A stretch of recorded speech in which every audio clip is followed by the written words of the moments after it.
I'm not Alicia Soderberg, so would have been good to start out with some observational overview of supernovae. That's not possible, so therefore we'll start with theory, and so my task is to talk about thermonuclear supernovae. So that is basically modeling type 1a supernovae as thermonuclear explosions of white dwarfs.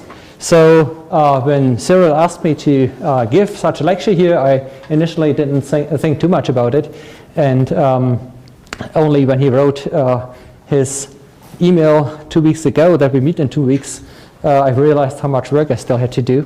And nonetheless, I enjoyed going through all this trouble and reviewing the field I've been working on for quite a while now. So I enjoy doing this, and well, of course, one of the reasons to go through this trouble is that I hope that you have some benefit from it and learn something about type 1a supernovae.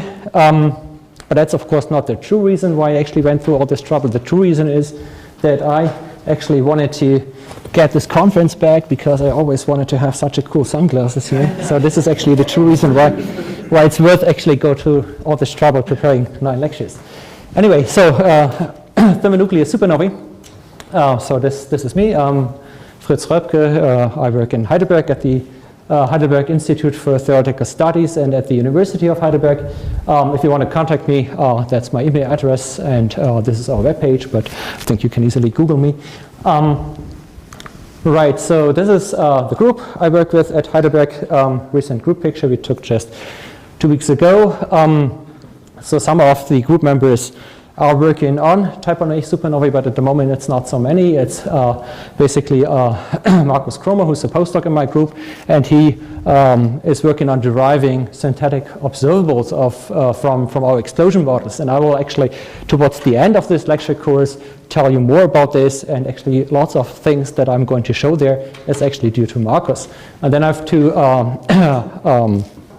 former master students and now PhD students who have just started in the beginning of the month. So that's Sabrina and Florian, and sort of when I prepared these lectures, I thought of what would I actually want them to know about type 1a supernovae, and this is actually what I put into this lecture. So this is the goals of this lecture. All right, so a few words in the beginning about our research at the Heidelberg Institute for Theoretical Studies. So I run this so-called PSO, Physics of Stellar Objects group there. And what we are trying to do is we try to model various aspects of stellar evolution. This is purely theory work, so stellar evolution and stellar explosions, and we do numerical simulations mainly of stellar explosions and stellar evolution. So current research topics in my group are thermonuclear supernova explosions. That's what we are going to talk here about. We also have been looking with my postdoc, Sam Jones, who's now going to move over to Chris's group in Los Alamos on the explosion of light massive stars.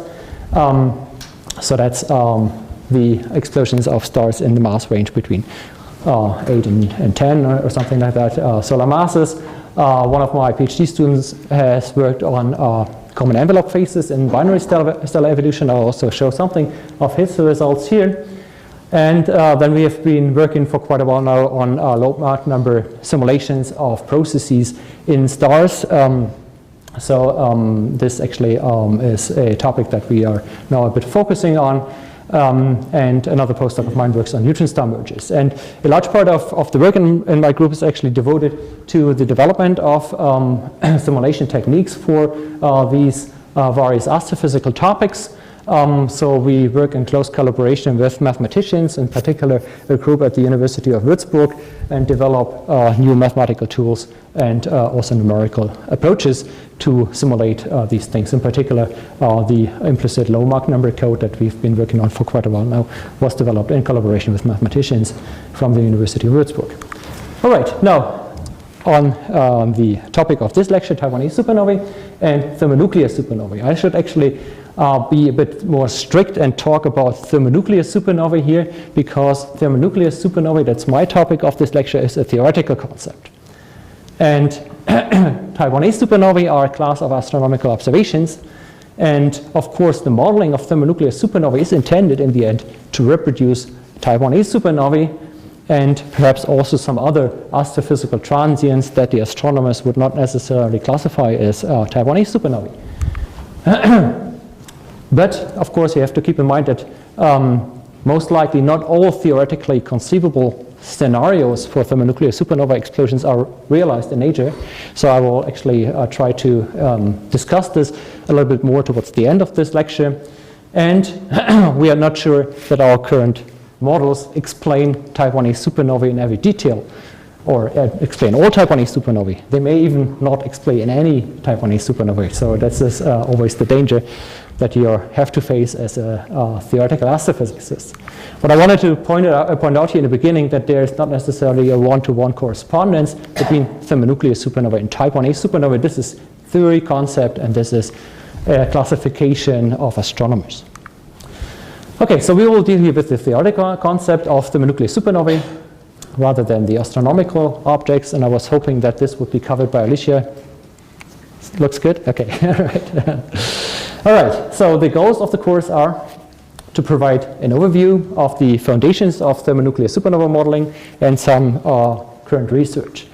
So I will not actually do this in discussing every detail. I will not try to give an exhaustive overview, but rather what I want to do is to give you some sort of a consistent picture of the knowledge of the physics of thermonuclear supernovae. So this is not a complete review of the field, but we'll focus on the physical topics and our understanding we have developed of thermonuclear supernova explosions. So the questions I'm trying to address in course terms is more or less what do we model? Then why do we model things in a particular way? So this is actually the theory and also the numerical approaches behind. And then how is the modeling really done? So this here is a Saas-Fee school. It has a school character. So therefore this is not really aimed at experts in the field of supernova modeling. So if you are an expert in type 1a supernova modeling, I guess there are other things to do here than listening to my basic lecture. So it's okay if you want to leave, and if this stuff I'm going to talk about here is too basic for you. I will actually, in the first parts of this lecture, in the first half perhaps, summarize some rather basic material, also go through some textbook knowledge to provide a sound foundation for the later discussion of the current research topics. And then in the end of the lecture we will discuss the results of some recent simulations, the challenges, and the status of the field. Okay, now introduction is the first part. This is what I'm going to do today in the two lectures, some general remarks on thermonuclear supernovae and type 1a supernovae. Then I will probably tomorrow talk about white dwarfs, as we believe thermonuclear type 1a supernovae can be explained as thermonuclear supernova explosions of white dwarf stars. Then in a third lecture I will talk about the concept of reactive fluid dynamics in a bit more detail. Then I will discuss thermonuclear burning in white dwarfs in the next lecture. Then I will talk about simulation techniques. I will talk a little bit about progenitors and the ignition of thermonuclear supernova explosions. I will then give an overview of explosion simulations in general and focus mostly on recent developments and multidimensional simulations of thermonuclear supernova explosions. And then in the end, in the last lecture probably on Saturday, I will discuss observables that are predicted from these supernova explosion simulations and models and how they compare to observations and what we can really learn from it. So this is sort of, in the end, getting to what we get out of these simulations and also providing a summary of what we have achieved so far. Right, so the first part for today is introduction. The topics I want to cover in the lecture today are, first of all, a bit of an overview of what the astronomical picture of type 1a supernovae are and how this relates to our theoretical model of these objects. So we will discuss where the energy of the explosions comes from, where the light comes from, how different type 1a supernovae is, and how this actually relates to our attempts to model these objects. Then I will discuss in the afternoon lecture, hopefully, why type 1a supernovae are important for astrophysical processes. I will talk about their contribution to galaxy evolution, and then Cyril actually also gave me the task to talk a bit about type 1a supernova cosmology. So this is sort of the motivation of why we actually want to understand the physics of these objects in more detail. And then finally, as closing up the introductory part, is then a discussion of whether we need improved models for type 1a supernovae. Of course we do, is the answer. That's why I'm working on it, and other people are working on it. But I want to give you at least some overview of the current state of art and the goals and the challenges in the field. All right, so let's start. Type 1a supernovae. Type 1a supernovae are, of course, astronomical objects that shine very bright for a few days and can be as bright as an entire galaxy. They occur roughly about once per century in the Milky Way-like galaxy, and the main observables we have of type 1a supernovae are the light curves and spectra, and I actually hope that Alicia will explain this in more detail. For the modeling, we need to know some observational facts, so therefore I will give a very brief overview of this. So some things that we know from observations of type 1a supernovae is that they have typically a rise time of about 19 days. So this is the time scale on which they become brighter to reach a maximum of brightness. In brightness, they reach volumetrically, so that is over all observational bands, a brightness, a maximum absolute luminosity of about 10 to the 43 ergs per second. So here are examples of reconstructed volumetric light curves from well-observed type 1a supernovae. This is work by Getty Contado and Bruno Leipenkut. It's quite a bit of work to put these volumetric light curves together, but then actually you get a nice overview of the total energy that's emitted from these objects. So after reaching this very bright peak luminosity, type 1a supernovae fade away over days, weeks, and months. And the maximum emission that we get around maximum light, or the most of the energy that's emitted around maximum light, is invisible light, mostly in the range of V and B filters. Okay. What else do we know about type 1a supernovae? Well, of course, we can observe remnants of these objects, and there are a few remnants of historic supernovae nearby that we can actually observe very well. For these remnants, one can resolve with modern instruments the spatial distribution and then get information on how the chemical elements are distributed in the remnants. This can be determined by X-ray observations. So this is an additional fact we know about type 1a supernovae. Another thing is that we know that type 1a supernovae occur in environments with and without active star formation. The other important ingredient to modeling type 1a supernovae is a non-detection, and this is actually the fact that we have no direct observation of the progenitor system of these objects. So that is, the nature of the progenitor still remains elusive. This is the greatest obstacle to get a firm theoretical understanding of type 1a supernovae. So I will talk about this a little bit more later on the progenitor problem of type 1a supernovae, but for now we know that there's no direct observation of the progenitor system. Okay, so the task for us theoreticians in modeling type 1a supernovae is then to assemble these observational facts into a coherent theoretical picture. So how do we do that? Well, the first piece of the puzzle is that type 1a supernovae seem to be an explosion of a stellar object. Of course, this is something you have to give reasons for. So why is this that we believe that type 1a supernovae originate from an explosion of a stellar object? Well, at least the early supernovae cannot be spatially resolved. They appeared as point sources, so it is a small object that explodes. Only the remnant phase is then spatially resolvable. Then we have measured spectral line shifts, and they indicate very high velocities of the material. So we have kind of an explosive phenomenon from a very small spatial regions expanding with high velocities into space. Then we have of a nearby type 1a supernova, supernova 2011 Fe, rather detailed observations.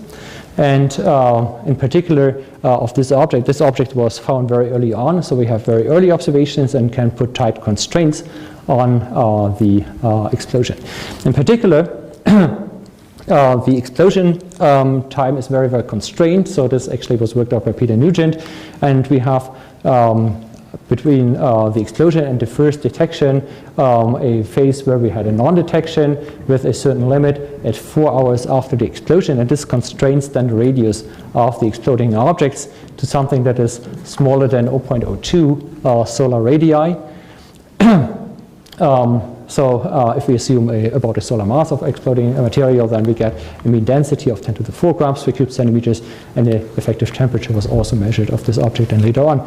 So this actually puts very strong constraints on the exploding objects, and therefore it was possible to eliminate other possibilities than the explosion of a compact object. So from this observation we know that the object that explodes as a type 1a supernova is a compact object. It has a high density and a small radius, and by exclusion or elimination of other possibilities, it is clear that this must be a white dwarf or a neutron star, but a neutron star is unlikely for physical reasons to explode. So therefore the picture of type 1a supernovae is that these are explosions of white dwarf stars. Okay, so then the basic astrophysical picture interpretation of type 1a supernovae is, the theoretical interpretation of type 1a supernovae is that these are the displays of an explosion of a white dwarf star. Okay, now what astronomical properties define type 1a supernovae as a class of astronomical objects? So I was hoping that this would be discussed by Alicia Soderberg in more detail. I will just go through a list of facts that are important for theoretical model building. So first fact is that the spectra of type 1a supernovae don't show any traces of hydrogen and helium in the spectra for normal type 1a supernovae at least. Then they have a prominent, that should read spectral feature, prominent spectral features that are caused by intermediate mass elements, in particular silicon and sulfur at around peak luminosity, and there are strong features that are attributed to iron group elements in the spectra of type 1a supernovae. So we roughly have an idea of the chemical elements that are there in the ejecta of such a supernova explosion. No hydrogen and helium, but intermediate mass elements, silicon and sulfur, and iron group elements. Okay, so that's the basic observational facts. We need to put together a rather fundamental picture of type 1a supernovae as stellar explosions. Well, the question that you probably then have to ask first is, can a stellar explosion power a type 1a supernova? How much energy is actually needed in a type 1a supernova? Well, you can estimate this. The radiation, of course, the energy emitted in radiation is one aspect of this total energy that's emitted in or released in a type 1a supernova explosion. Radiation can be estimated from the fact that type 1a supernovae stay bright, as we have seen in the bolometric light curves, for about 2 weeks or so, and have a bolometric luminosity of about 10 to the 43 arcs per second or something like that. So that means that the total energy that's radiated as light is about 10 to the 49 ergs, just from this bolometric luminosity and the 2 weeks about they stay bright. We get this energy emitted in radiation. But then, of course, there is the kinetic energy of the ejecta. This can be also determined by measuring the velocities from spectral line shifts that I already mentioned before. And the result is that velocities of the ejected material are on the order of 10 to the 4 kilometers per second. There's an alternative way of estimating the ejector velocities that's due to Arnett. You can actually, from the effective temperature that's measured for a typical type 1a supernova, on the order of 10 to the 4 Kelvin or something like that, and the luminosity derive a size of the object at peak luminosity. So you measure the peak luminosity, and you measure the effective temperature at peak luminosity, and then of course luminosity is related to the square of the radius and proportional to the square of the radius of the object and the fourth power of the effective temperature. If you relate it to solar values, then you get an estimate of the radius of the object at this phase of peak luminosity, and what you get here is a radius of 1.3 times 10 to the 15 centimeters. So that means that 10 to the 15 centimeters have been reached at peak luminosity. That's about 19 days after the explosion, as we stated before. So that means in order for the material to reach this radius in 19 days, the material must have a velocity of about 8 times 10 to the 8 centimeters per second. So you get rather high velocities here. At the end, if you put this together, then you can actually assume with these velocities that the exploding material, the white dwarf, would be about a solar mass, and then a solar mass with this velocity gives you a kinetic energy of 10 to the 51 ergs. So that's the canonical value of the energy release that you have in type 1a supernovae. So the energetics of type 1a supernovae from observational properties is that the kinetic energy is about 100 times larger than the energy radiated in light. So therefore the total energy release is about 10 to the 51 ergs in a typical type 1a supernova. And this is what we have to explain with our basic theoretical picture. Sorry. So where does this energy come from, the 10 to the 51 ergs in a stellar explosion? Can a star power such a strong explosion releasing 10 to the 51 ergs? A star, in principle, has only two large energy reservoirs that in principle could explain such an energy release. And one is the gravitational binding energy of the object, and the other is the nuclear energy of its material. So let's take a look at the first possibility first, the gravitational binding energy of the object. So the gravitational binding energy of a star is liberated in a gravitational collapse of a stellar object to form a compact object such as a neutron star or a black hole. You can estimate the energy release that's possible here. And this is actually given from the binding energy of a typical neutron star. If you assume that the collapse is from a star to a neutron star, the binding energy of the star in the initial phase is negligible comparing to the binding energy of the neutron star. So the total energy release in the end is the binding energy of the neutron star. The neutron star typically has a radius of about 10 kilometers and a mass of about 1 solar mass.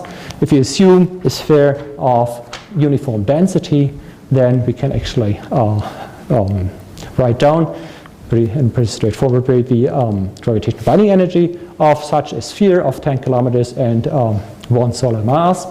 And this gives us 10 to the 53 ergs of energy that is liberated in the gravitational collapse of a star to a compact object. So this certainly is sufficient to power a supernova explosion. That's clear? No. Therefore, gravitational collapse supernovae, where we have the collapse of a stellar core to a compact object, delivers enough explosion energy, and many classes of supernovae are consistent with this picture. And this is what Chris will talk about in the second part of this morning session. Now, if you take a look into stellar evolution theory, for instance in Kippenhahn's textbook or other textbooks, then the knowledge on what we know about stellar evolution is that gravitational collapse is only possible for stars that are sufficiently massive. And they need to have 0H main sequence masses that are above something like 8 solar masses or so.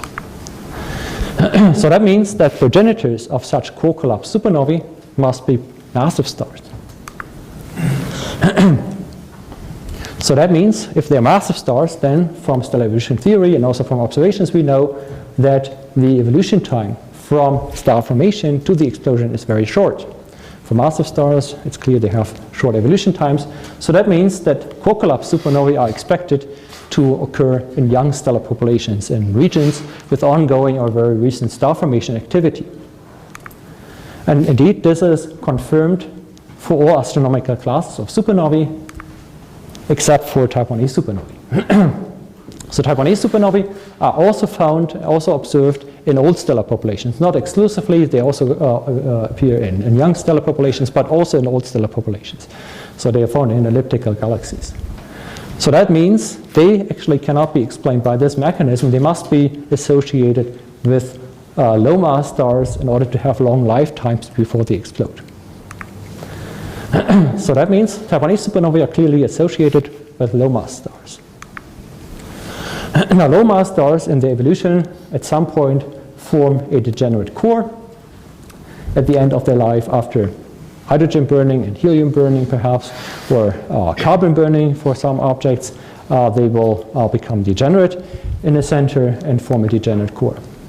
Now then, gravitational contraction leads to degeneracy, and there's no increase in the core temperature possible anymore. So that means that after this last burning stage and after the formation of a degenerate core, the next higher burning stage cannot ignite anymore. And therefore, a degenerate core will form below the critical threshold for its stability, the Chandrasekhar mass that we will discuss in more detail in the next lecture. And in these objects, then, the Fermi pressure of the degenerate electron gas stalls the gravitational contraction and reestablishes hydrostatic equilibrium. The outer layers of such a star are then usually lost due to pulsational instabilities, and in the end, a white dwarf star is formed. Now, normal stars in hydrostatic equilibrium establish their equilibrium configuration by balancing gravity with the gradient of thermal pressure, and this thermal pressure is maintained due to the energy supply from nuclear reactions that happen inside these stars. A degenerate star, such as a white dwarf, the force that's counteracting gravity is of quantum mechanical origin. It's the gradient of the pressure due to electron degeneracy. The consequence, of course, is then that a white dwarf in hydrostatic equilibrium configuration is independent of any finite energy reservoir. So for normal stars, to keep them in hydrostatic equilibrium, we have to have burning in them in order to build up the thermal pressure gradient to counteract gravity. In degenerate stars, this is not necessary because here the force counteracting gravity is quantum mechanical, and therefore a white dwarf can be stable for eternity. Now, in principle, however, the material of the white dwarf star has some energy that can be released. And that is, of course, the second possibility that we mentioned before, and that's the nuclear binding energy of the stellar material. Of course, you all know this chart here that plots the average binding energy per nucleon for different species. And as you see, there's a maximum of the binding energy of nuclear species reached in the iron group. That means that energy can be liberated by burning lighter, fusing lighter species towards the iron group. Now, is that possible in white dwarfs? Well, certainly it is, in principle, because the most common end stage of stars below 8 solar masses are white dwarfs of about 1 solar mass or something like that, or less than a solar mass, that consist primarily of carbon and oxygen. Now, with carbon and oxygen, it's still possible to release energy when the material is converted to iron group elements, and one can estimate how much energy is released just from the difference in the binding energy between carbon and oxygen material and iron group elements. You can estimate the binding energy that's released when you burn about a solar mass or something like that of material from carbon and oxygen to iron group nuclei. Then you get an energy release of 10 to the 51 ergs. And this is exactly the value that we need to explain a thermonuclear supernova. So this is, again, sufficient to power a supernova. So therefore, our picture of thermonuclear supernovae explaining type 1As is that a type 1A supernova is explained by the thermonuclear burning of a degenerate white dwarf star. So this is believed to explain type 1A supernovae. But at the moment, of course, this is just a hypothetical possibility, because what we did not discuss so far is why would so this should be actually why. So we have not given an explanation of why the white dwarfs trigger thermonuclear explosions. So we have to discuss this later on. Now, so this sort of is the discussion of where the energy in a type 1a supernova comes from. What I want to discuss now is the question of where the light comes from. So why are type 1a supernovae bright objects? Is it possible that this is just due to direct thermal emission from the explosion event? Well, the thermonuclear burning in white dwarfs, of course, heats up the material to high temperatures. And therefore, you would actually expect thermal emission of that event. So just this actually made the supernova bright. Well, the explosion time, as we will see for thermonuclear explosions of white dwarfs, is about 2 seconds. And then we have very high expansion velocities of the material. So the material burns for 2 seconds and then expands with very high velocities quickly. And this rapid expansion with these high velocities, of course, leads to a rapid cooling of the ejector. So therefore, if type 1a supernovae would be due to direct thermal emission from the heating in the explosion process, then the supernova would stay bright only for a very short period of time.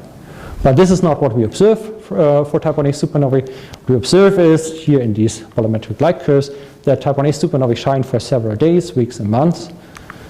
So this, of course, requires another source of energy that is released slowly in the expansion phase. What could that be? Well, of course, one energy that we have in the expanding cloud of ejecta obviously is the kinetic energy of the ejector. So as we discussed before, there's 10 to the 51 ergs of kinetic energy in the ejector. So can we just convert the kinetic energy of the ejector into radiation and make this shine bright then?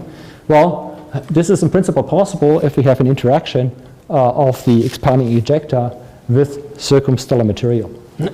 So we could have shock heating and radiation from that. And this is actually a potential source of additional brightness in some superluminous type 1a supernovae, so a special subclass of type 1a supernovae in the early phase, as discussed by several authors. And this is actually also what makes the remnant emit in several wavebands, and this is, however, years after the explosion. So this dominates actually the emission processes at very late phases. The primary source of energy that powers the radiation, however, around peak luminosity is believed to be the decay of radionuclides and, that are synthesized in the explosion or explosive nuclear burning. So this actually is already a rather early suggestion, goes back to the famous B squared AFH paper. So if you actually look this up, this paper by Friedrich, Prof. and Holl of 1957, you will find an explanation that to a modern audience sounds somewhat strange, because they state there that supernova light curves were powered by the decay of californium-254. The reason for this is actually that this was back then a newly discovered isotope, and it had actually exactly the decay time that you needed in order to explain the decline of the light curve of type 1a supernovae. So therefore people back then suggested that this could be the reason. However, by current knowledge of nuclear synthesis processes, this is a possibility that's ruled out.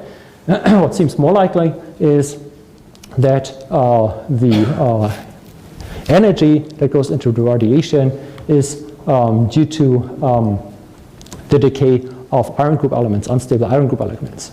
So we know that type 1a supernova ejecta show very strong spectral features due to iron group elements, so they are abundant there. And it is therefore likely that radioactive isotopes of the iron group power the light curve. And in particular, it is expected, as we will discuss later on in more detail, that nickel-56 is produced in copious amounts in such explosions of thermonuclear explosions of white dwarfs, and therefore the current picture is that type 1a supernovae, the light of type 1a supernovae around peak luminosity is powered by the decay of nickel-56. So this was already suggested in the late 1960s by Juran and Colgate and Mackey. Now, we have nickel-56 produced in rather large amounts in the thermonuclear explosions. We'll discuss the details later. The reason mainly is that burning starts out from material that contains mostly carbon-12 and oxygen-16. So carbon-12 and oxygen-16, of course, are symmetric nuclei with same numbers of protons and neutrons in their nuclei, and this means that the main product of burning will then be the symmetric iron group nucleus with the highest binding energy per nucleon, and this is actually nickel 56. There are other iron group nuclei with higher binding energies. That's just a side remark.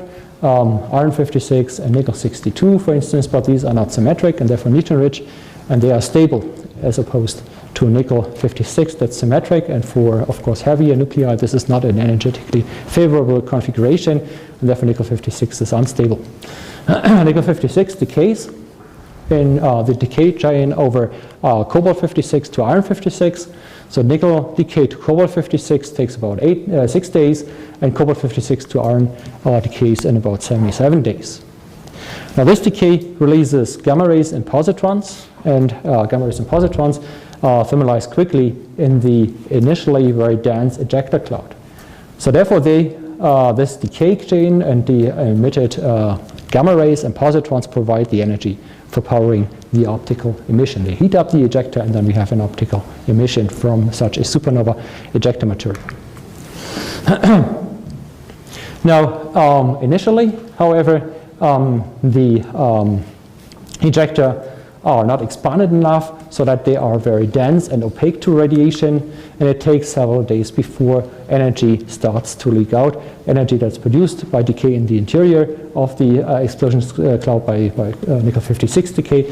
So it takes this material quite a while to leak out, and therefore the light that is in the end produced by nickel 56 decay reaches the outer layers in appreciable amount only a while after the explosion. Now this fact that it takes a while for the light to leak out of the dense core while it is expanding shapes the initial light curve around peak luminosity. So that is schematically here a typical type 1a supernova light curve, and you have the luminosity versus time here, and in the beginning we have a slow rise and reach a peak luminosity and then start to decline, and the initial phase is powered by nickel 56 decay, and the shape of the light curve is set by how quickly the ejector expand and become opaque to light. Now later on the longer lasting cobalt decay is the main source of energy to power the emission, and this then leads to the typical slope that we observe in the late decline rate of type 1a supernova light curves. Okay, so this is about 40 days after peak luminosity, then the light curve changes slope, and decline follows the cobalt 56 to iron 56 decay. Okay, for that we have quite a bit of observational support. An early suggestion was to look into the evolution of the cobalt over iron ratio in type 1a supernovae. So this was done in the 1990s, and the evolution of the cobalt to iron ratio observed from spectra is consistent with the decay of cobalt to iron. So this is what you would expect with the right temporal evolution, and therefore this was taken as a strong observational support of the idea that the light curve, at least starting 40 days after explosion or so, will be powered by the cobalt to iron decay. However, nowadays we have direct evidence, and this is because of supernova 2014J. So this was a very close type 1a supernova, the closest in the last 30 years or so. And for that object, because it was so close, it was possible to directly measure gamma rays. And with the integral satellite, with the SPI instrument on the integral satellite, the SPI X-ray spectrometer, it was possible to detect the lines of nickel 56 decay and cobalt 56 decay. So here are the measurements of the cobalt 56 decay lines from the paper by Deal et al. And Jurasov and others also found the same result with a different analysis technique. As you see here, the analysis of this gamma ray data from integral satellite is rather non-straightforward. So there's quite a bit of modeling of the data necessary, but people then claim that this is a high significance observation of the gamma lines that are typical for cobalt 56 decay. So these gamma ray measurements of supernova 2014J actually then measured directly the outcome of nickel and cobalt decay, and under rather simplifying but rather general assumptions on a very simplified exploding cloud of material assumption for a supernova, Jurasov was able to place an estimate on how much nickel 56 is needed to explain the observation, and he found that about 0.6 solar masses of material would explain the emission in gamma rays that's seen from supernova 2014J. Now this is consistent, as we'll discuss later, with our model expectations of thermonuclear supernova explosions of typical white dwarfs. And this measurement at the same time also establishes the picture of the light curve around peak luminosity of type 1a supernova being powered by the nickel 56 decay chain beyond doubt. So we now know that it's actually the nickel 56 decay and cobalt 56 decay that powers type 1a supernovae. So that was a rather recent achievement, only like 3-4 years ago, that people were able to really nail that down. Okay, what about the late light curves? Well, of course, nickel 56 decay dominates initially. However, after about 3 years, the material from the nickel decay chain, nickel, cobalt, iron decay chain has mostly decayed, and the ejecta have become very dilute due to expansion. So that means that they cannot be heated efficiently anymore by the gamma rays, and therefore longer-lived isotopes with significant leptonic decay start to dominate. Although they were initially produced with much lower masses than nickel 56, they actually have longer decay times, so they are still there, and they have other decay channels. They don't only produce gamma rays, but also leptons, and leptons actually can still heat the ejecta material when they are become more and more dilute. So therefore, the late light curves will be powered by other radioactivities. So important for late light curves, as pointed out by Ivo Seitenthal, are the decays of nickel 57, that decays to cobalt 57 pretty quickly in about 30 days, but then there's this very long decay from cobalt 57 to iron 57 that takes about 270 days. And later on, there's another decay chain that becomes important, namely that of iron 55 to manganese 55. This takes about 1,000 days. Iron 55 is initially produced by the decay of cobalt 55. So it's synthesized as cobalt 55, but this decays in 17 hours to iron 55. And then it takes very long for iron 55 to decay to manganese 55. Now, these decay chains have a significant contribution from leptonic decay. So they release internal conversion electrons and Auger electrons.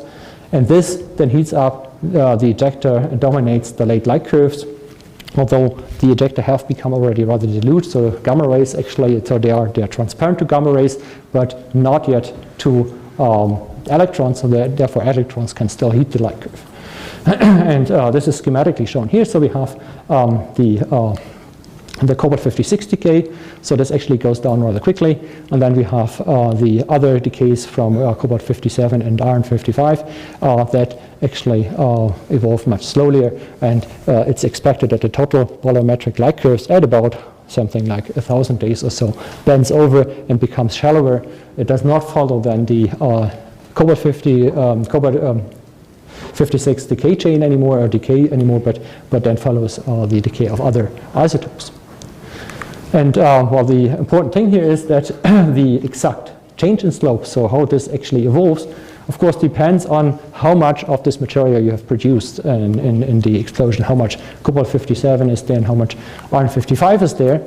And as we'll discuss later, this is actually something that is predicted differently in different explosion models. So therefore, the observation of the late volumetric light curve and the change of slope here gives an indication of which model is realized in the supernova explosion. So this is a strong constraint on some type 1a supernova models. We will discuss this later on.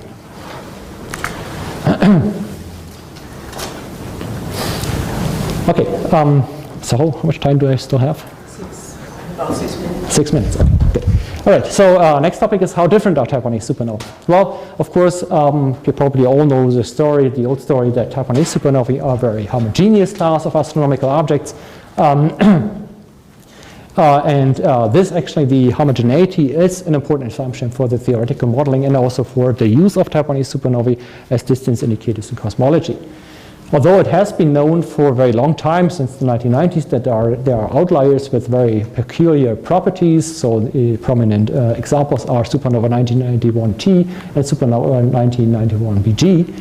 However, it was still believed that most of the Type 1a supernovae are normal Type 1a supernovae and very, very little with in the explosion, in the observable properties.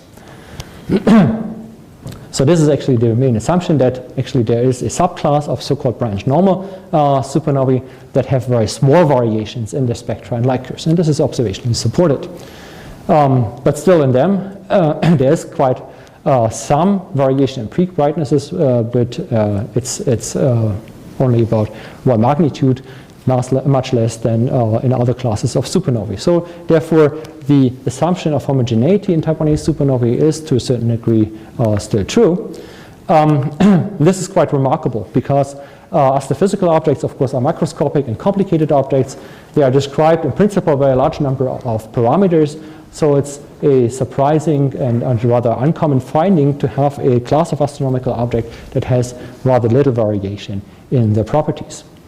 And this actually then gave rise to the standard candle concept for Type 1a supernovae, for using them in observational cosmology. We'll discuss this in the afternoon today. The question here is whether homogeneity is really needed in the observations, and what kind, to what degree homogeneity is needed.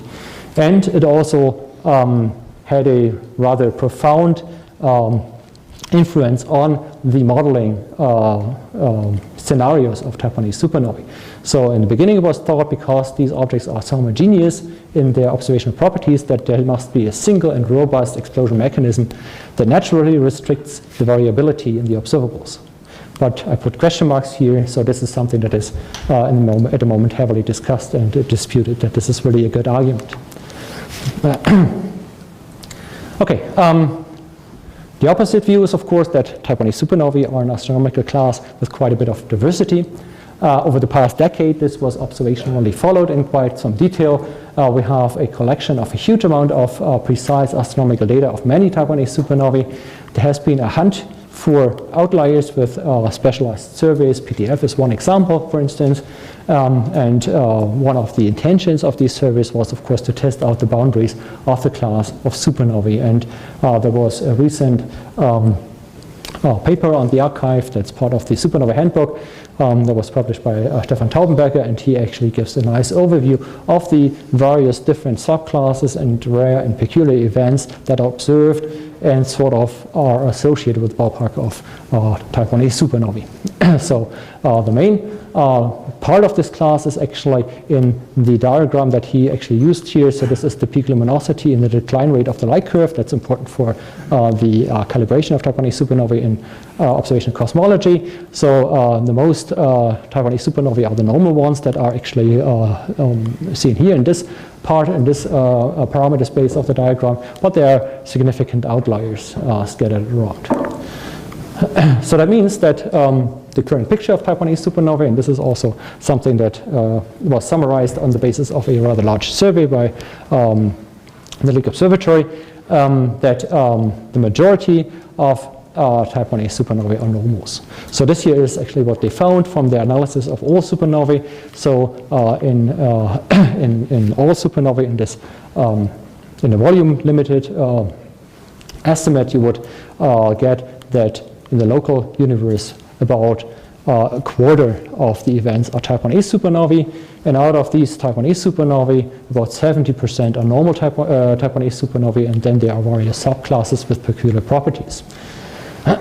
So the majority of Type 1a supernovae is found to be normal, and these are the objects that are then also used for Type 1a supernova cosmology.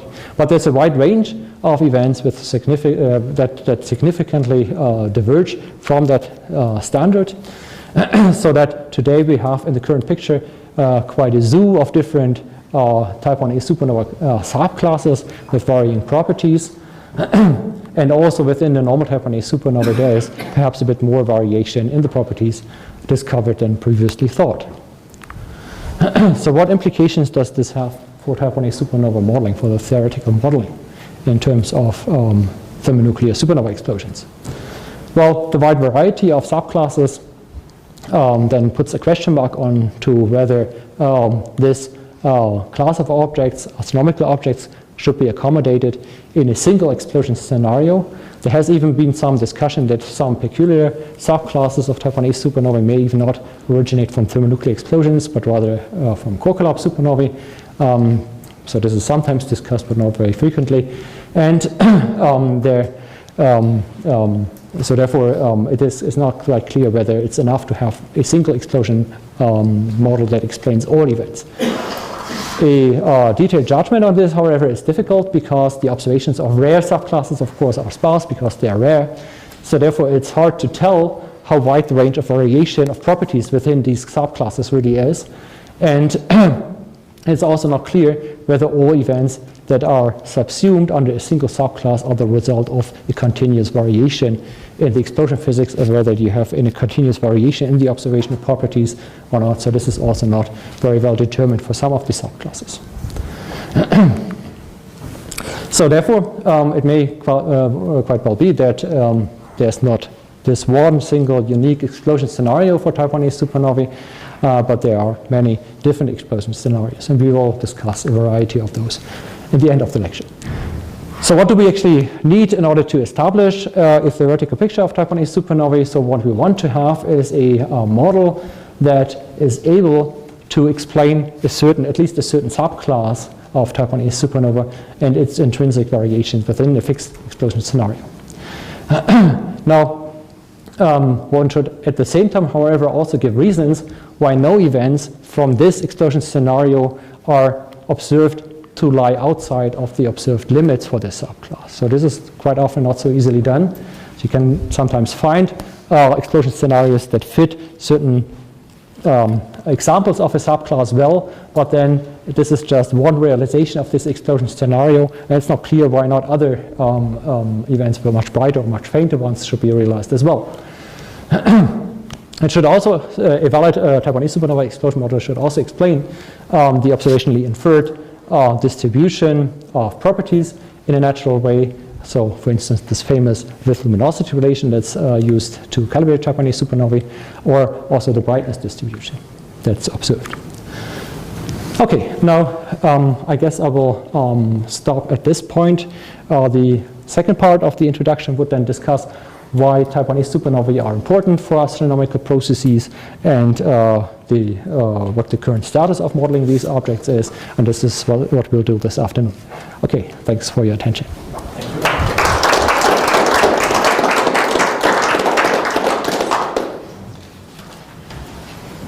We have some time for questions, so don't hesitate. Yes, come on. Thank you very much for this beautiful introduction. Without the observation part, it's quite challenging. I have a question about this last figure you showed by Tottenberger. Tottenberger, yes. I'm familiar with the x-axis, so if you could explain a little this bit here? more. Yeah, we will. You have different supernovae that come from different kind of galaxies that explain. I mean, if you could say a little bit more about this plot. Yeah. So this plot actually, I mean, it's always the question of how you actually show different classes of supernovae in a common plot. And one way of characterizing type 1a supernovae is actually by the relation that is used to calibrate type 1a supernovae as distance indicators in cosmology, right? And the way this is done, we will discuss this in the afternoon, is that you find a relation between the peak luminosity in the B band and the decline rate of the light curve 15 days after the peak luminosity. And this is actually what is on the axis here. And then you find examples that actually of nearby supernovae of which you know the distance independently, so therefore you can determine the peak luminosity, and you put and place these into the diagram, and you find that different parts of this parameter space are populated by different subclasses. And the normal type 1a supernovae follow this relation here. We'll discuss this in more detail in the afternoon. So that's the Phillips relation, and they actually lie along this line and are clustered here in a rather narrow range of variations in peak luminosity. But you see that there are very faint objects as well that are classified as type 1ax supernovae, for instance, or some other subclasses here are the 91Bg-like objects. And there are quite a number of objects. Perhaps not all of them are really classified astronomically as type 1a supernovae. Here we have the calcium-rich transients that are also sort of associated perhaps to thermonuclear explosions. That's not so clear. But in some range here we have type 1a supernovae, and the different subclasses in this plot at least populate different regions. So therefore this is a way of showing differences between type 1a supernovae. Of course you can also look into spectra and compare spectra, but this is nothing you can easily show here. But this is I think also done in Stefan's overview. Okay, so for none of the colors indicates anything about the whole galaxy or the... No, this is just, this is just, yeah, I mean, this is just... This information is not included. This is not included here. So for some of these subclasses, there are associations with certain galaxies for the calcium-rich transients. So these are irregular galaxies, I think, mostly. But people, of course, have looked into whether you have, for instance, changes in this trend with metallicity or galaxy type, or whether you have changes in the typical, for instance, colors. So with metallicity, and there are some things found, but it's not that you actually can, at least the normal type 1a supernovae are found in all different kinds of galaxies. So there's no specific association with the host. For the very rare subclasses, I think for many it's not so clear, because I mean for this we have only 3 events, right? So.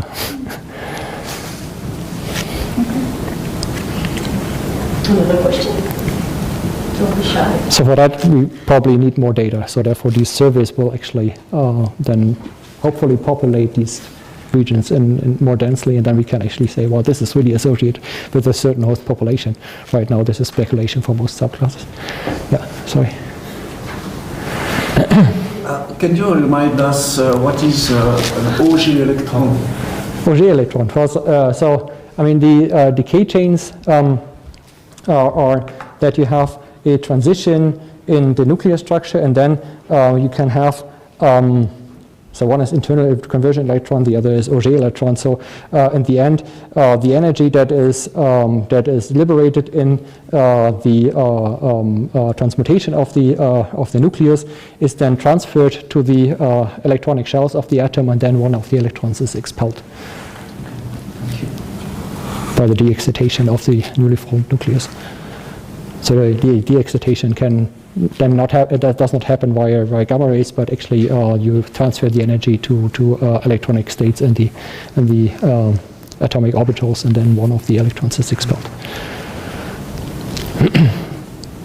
Last question, maybe? Yes. So only the normal branch supernova type 1a can be used as endocampus, so 30% of... Well, that's, yeah. As much as it is possible to really identify the supernovae as normal type 1a's for the very distant objects, right? I mean, this is always the problem, that you, at the end, don't have spectra of the very distant supernovae, and therefore this is, I mean, the idea is that only these are used, and of course you could say, well, the faint ones are not there anyway, because they're too faint to be observed, but the bright ones, outliers, could be there. And then you can only bring forward the argument while they are rare. But, yeah. But the idea is to use the normal type 1a's. Yeah. So thank you.